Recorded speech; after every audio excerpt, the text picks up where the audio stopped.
You know, it's kind of crazy because the more we hear about The Rock and how he handled DC, the more we find out that he has a lot more in common with Hulk Hogan than anybody else. Somebody's like, hey Rock, what do you think about this? Yeah, that won't work for me, brother. Rinse and repeat until he gets his way.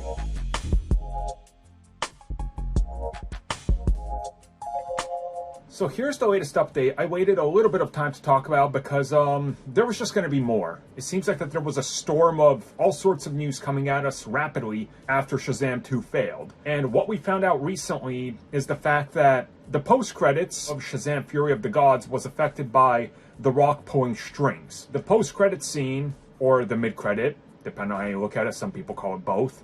Either way though, the one featuring the Justice Society. You know, when they mentioned them, that was actually going to feature the Justice Society. And more stories add a little bit more context on top of this, that they even wanted some JSA members, specifically a member like Hawkman, to appear in Shazam Fury of the Gods. But when the Shazam camp and WB and DC went over to ask Black Adam, director, and Black Adam himself, The Rock, they quickly put a stop, saying no, that can't happen, we're not going to allow it. So all they were allowed to do was mention the society, and that's it. They weren't allowed the crossover, allegedly because The Rock wanted nothing to do with Shazam.